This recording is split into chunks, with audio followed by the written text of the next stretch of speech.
रमदान को पूरी दुनिया के अंदर एक रूहानी महीने के तौर पे जाना जाता है, जबकि पाकिस्तान के अंदर रमदान को एक कारोबारी महीने के तौर पे जाना जाता है, जहाँ पे पूरी दुनिया के अंदर मुस्लिम और नॉन मुस्लिम कंट्रीज के अंदर रमदान की आमद पर मुस्लिम कम्युनिटी के लिए डिफरेंट डिस्काउंट ऑफर्स को इंट्रोड्यूस करवाया जाता है। चीज़ों की कीमतों के अंदर कमी कर दी जाती है। वहाँ पे वो मुल्क जिसे बनाया गया था एक नज़रिए की बुनियाद के ऊपर, वो मुल्क जिसे बनाया गया था इस्लामी इक़दार की हिफाजत के लिए, उस इस्लामी जमहूरिया पाकिस्तान के अंदर हर साल रमदान की आमद से पहले एक महंगाई का तूफान आ जाता है कि जिसके अंदर सब्जियों, फलों और दूसरे खाने पीने की अशिया के अंदर 30 से 50% तक इजाफा हो जाता है। ये पाकिस्तान में रहने वाले उस मिडिल क्लास आदमी की बदकिस्मती है कि वो हर साल जब भी रमदान आता है तो इस बात की खुशी से ज़्यादा कि वो इस महीने के अंदर ज़्यादा सवाब कमाएगा, अल्लाह ताला की ज़ात से अपने ताल्लुक़ को ज़्यादा मजबूत करेगा, वो इस बात पर ज़्यादा अफसरदा होता है कि वो इस महीने बढ़ती हुई महंगाई से कैसे लड़ेगा, वो किस तरह अपने अहले खाना के लिए सहरी और अफ्तारी का इंतज़ाम करेगा और किस तरह वो इस ईद के मौके को अपने बच्चों के लिए खुशी का मौका बनाएंगे। दोस्तों, आज के इस वीडियो में हम बात करेंगे पाकिस्तान में हर साल चलने वाले सबसे बड़े स्कैम की और जानेंगे कि किस तरह मजहब के नाम के ऊपर हर साल हमें बेवकूफ़ बनाया जाता है, एक्सप्लॉइट किया जाता है। तो चलिए बात करते हैं।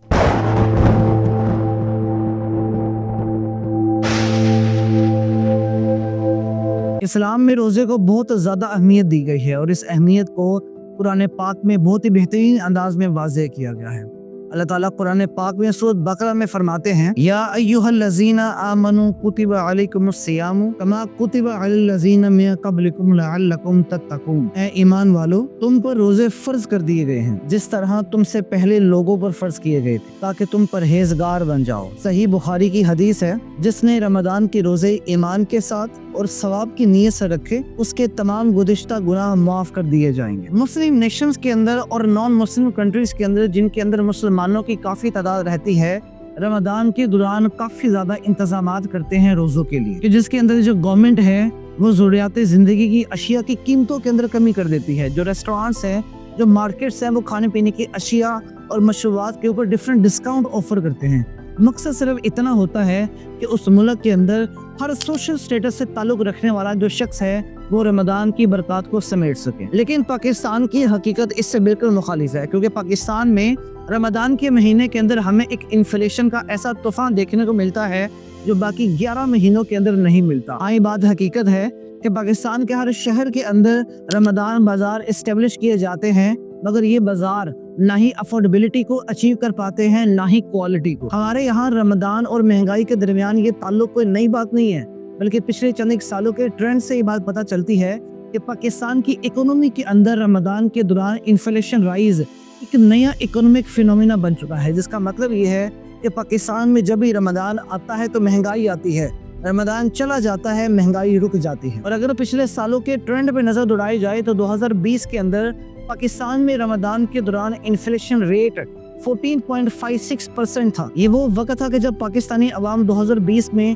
कोविड-19 से जूझ रही थी और रहती कसर रमदान के अंदर आने वाले इस इन्फ्लेशन ने निकाल दी। इसके बाद पाकिस्तान में 2023 के अंदर हमें एक मैसिव इन्फ्लेशन रेट मिला विद 31.5%। ये इतनी ज्यादा महंगाई थी कि इसने ऐसे जैसे रोजेदारों की कमर ही तोड़ दी हो। अब अगर हम बात करें 2025 के रमदान की, तो इस रमदान के अंदर हमें एक मिक्स इन्फ्लेशन सिनेरियो मिलता है। वैसे तो पाकिस्तान का एनुअल इन्फ्लेशन रेट फरवरी 2025 के अंदर 1.5% तक गिरा, लेकिन इसके बावजूद रमदान के अंदर हमें खाने पीने की कई अशिया की कीमतों के अंदर इजाफा नजर आया। सेंसिटिव प्राइस इंडिकेटर के मुताबिक पाकिस्तान के अंदर वीकली इन्फ्लेशन रमदान के दूसरे हफ्ते में 0.22% तक पहुंच गई, जिसका मतलब क्या है कि चीजों की कीमतों में मुसलसल इजाफा हो रहा है। अगर हम चंद एक चीजों के ऊपर नजर दौड़ाएं तो रिपोर्ट्स के मुताबिक टमाटरों की कीमतों में 11.49% इजाफा हुआ, केलों की कीमत के अंदर 8.32% इजाफा हुआ, अंडों की कीमतों के अंदर 5.43, चिकन की कीमतों के अंदर 4.13, आलूओं की कीमत के अंदर 2.79 और प्याज की कीमत के अंदर 2.04% इजाफा हुआ, जबकि बीफ की कीमत में 1.68%, चीनी की कीमत में 1.55% और सिगरेट की कीमत में 0.51% तक इजाफा देखा गया। नाउ देयर आर 4 फैक्टर्स की जिनकी वजह से पाकिस्तान के अंदर रमदान के दौरान हमें चीजों की कीमतों के अंदर सडन राइज देखने को मिलता है, जिनमें से पहले नंबर पे आता है demand and supply chain. Pakistan کے اندر رمضان کے دوران جو مہنگائی ہے اسے فنڈامنٹلی ایسوسیٹ کیا جاتا ہے ود ڈیمانڈ اینڈ سپلائی۔ رمضان کے بابرکت مہینے کے اندر چند ایک فوڈ آئٹمز کی ڈیمانڈ بہت زیادہ بڑھ جاتی ہے۔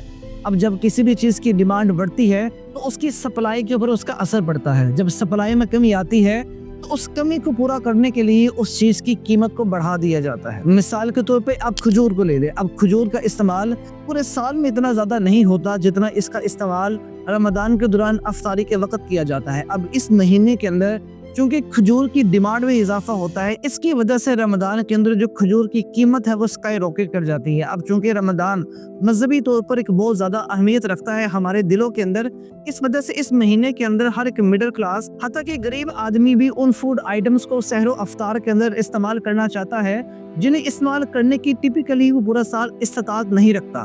اب اس کا رزلٹ یہ نکلتا ہے کہ مارکیٹ کے اندر کنزیومر کی جو ڈیمانڈ ہے اس میں 30 سے 40% تک اضافہ ہو جاتا ہے۔ جب ڈیمانڈ میں اضافہ ہوتا ہے تو سپلائی میں کمی آتی ہے اور اس کمی کو پورا کرنے کے لیے پرائس کو بڑھا دیا جاتا ہے، جس کی وجہ سے رمضان کے اندر چیزوں کی قیمتوں کے اندر اضافہ نظر آتا ہے۔ نارملی ترقی یافتہ ممالک کے اندر فوڈ سپلائیز کو مینج کیا جاتا ہے ایک سٹرونگ اور فلیکسیبل سسٹم کے ذریعے، کہ جس سسٹم کا کام یہ ہوتا ہے کہ انہوں نے پریڈکٹ کرنا ہوتا ہے کہ کتنی فوڈ کی ڈیمانڈ میں اضافہ ہوگا اور اس کے اکارڈنگلی وہ اس کی سپلائی کو مینج کر لیتے ہیں۔ But Pakistan is a different country. چاہے ہم اس بات کو ہر سال پریڈکٹ کر لیتے ہیں کہ بھائی رمضان کے اندر کنزیومر کی ڈیمانڈ کے اندر 30 سے 40% اضافہ ہو جائے گا، اس کے باوجود ہمارے سسٹم اس قدر فلیکسیبل نہیں، اتنے سٹرونگ نہیں کہ وہ اس بڑھتی ہوئی ڈیمانڈ کے لیے سپلائی کو پرووائڈ کر سکیں۔ اب جہاں پہ یہ بات حقیقت ہے کہ پاکستان کے اندر رمضان کے دوران کنزیومر ڈیمانڈ کے اندر اضافہ آتا ہے، وہاں پہ یہ بات بھی حقیقت ہے کہ پاکستان میں رمضان کے دوران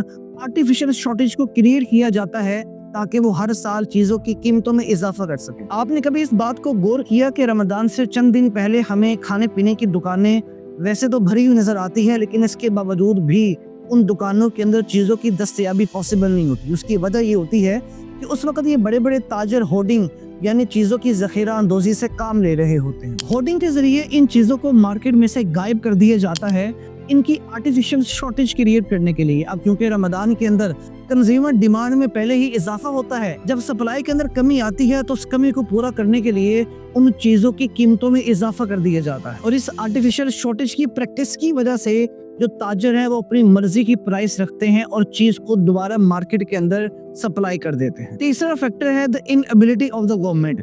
رمضان کے اندر آنے والی اس اچانک مہنگائی کی سب سے زیادہ ذمہ داری عائد ہوتی ہے ہماری حکومت کے اوپر، کیونکہ یہ حکومت کا کام ہے کہ وہ قصورواروں کو پکڑیں، مجرموں کو سزا دیں اور وہ کسی نہ کسی طرح اس پرائس رائز کو کنٹرول کرے۔ ہاں یہ بات سچ ہے کہ پاکستان کی حکومت ہر سال رمضان کے دوران پرائس کو کنٹرول کرنے کی کوشش کرتی ہے، لیکن یہ بات بھی حقیقت ہے کہ یہی حکومت ہر سال ناکام بھی ہوتی ہے۔ سچویشن کو بہتر کرنے کے لیے ہر سال ریلیف پروگرام انٹروڈیوس کروائے جاتے ہیں، جیسے 2025 کے اندر ہمیں رمضان نگہبان ریلیف پروگرام دیکھنے کو ملا کہ جس کے اندر 30 لاکھ لو انکم فیملیز کو 10-10 ہزار روپے دینے کا فیصلہ کیا گیا، لیکن یہ ریلیف پروگرامز کوئی لانگ ٹرم سولوشن نہیں اس سڈن انفلیشن کا جو کہ ہمیں رمضان کے اندر دیکھنے کو ملتی ہے۔ اب حکومت کے پاس ایک پرائس کنٹرول کمیٹی کا پورا نظام ہوتا ہے اور اس کمیٹی کو مینڈیٹ ہوتا ہے کہ انہوں نے اوور پرائسنگ کو کنٹرول کرنا ہوتا ہے، انہوں نے ہورڈنگ کو روکنا ہوتا ہے، مجرموں کو پکڑنا ہوتا ہے، ان کو سزائیں دینی ہوتی ہیں۔ لیکن افسوس کی بات یہ ہے کہ پاکستان کے اندر یہ سارے کے سارے کام صرف فائل آن اور پریس کانفرنس تک ہی محدود رہتے ہیں۔ گراؤنڈ ریالٹی یہ ہے کہ ہورڈنگ کو پکڑنے کے لیے ریٹس کی بہت زیادہ کمی ہے۔ اب زیادہ سے زیادہ یہ کمیٹیاں کیا کرتی ہیں، مارکیٹس میں نکلتی ہیں اور ان دکانداروں کو اوور پرائسنگ کے لیے جرمانہ کیا جاتا ہے۔ اب ان دکانداروں کا موقف یہ ہوتا ہے کہ بھئی ہم کیا کر سکتے ہیں جب پیچھے سے ہمیں چیز ہی مہنگی ملتی ہے۔ ایک فروٹ بیچنے والے کو پکڑا جاتا ہے اور اس کو اس بات پہ جرمانہ کر دیا جاتا ہے کہ بھئی تمہارے فروٹ کے جو ریٹ ہیں وہ گورنمنٹ سے نہیں ملتے۔ اب اس فروٹ بیچنے والے کا موقف یہ ہوتا ہے کہ بھئی میں خود کیا کر سکتا ہوں جب مجھے منڈی سے چیز ہی زیادہ مہنگی ملے گی۔ حکومت کیا کرے گی، وہ آتے ہیں مستریٹ ہوا کے ہمارے ہی جرمانے کرتے ہیں، ریٹ لسٹ نہیں ہے، بھائی پیچھے جائیں منڈی میں ہمیں سستا ملے گا تو سستا دیں گے۔ یعنی ان لوگوں کے مطابق ان کمیٹیوں کی ایکسس صرف ان لوگوں تک ہے، لیکن جو ایکچوئل روٹ کاز ہے اس مہنگائی کی یہ کمیٹیاں ان تک کبھی بھی نہیں پہنچ پاتی۔ چوتھا فیکٹر جو کہ رمضان کے اندر اس سڈن انفلیشن کی وجہ بنتا ہے وہ ہے کنزیومر ان اویئرنیس، یعنی پاکستانی عوام کو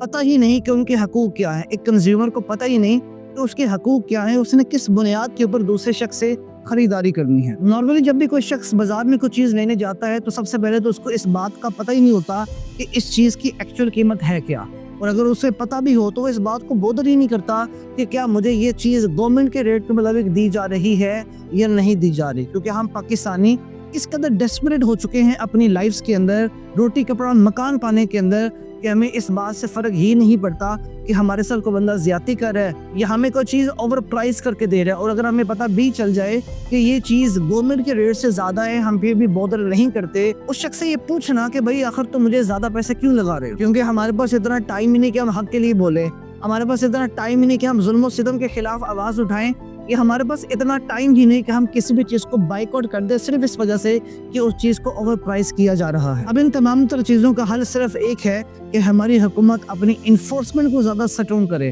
अपनी प्राइस कंट्रोल कमेटी को ज़्यादा एक्टिव करे कि वो on a daily basis markets को मॉनिटर करें कि कहीं पे भी ओवर प्राइसिंग ना हो।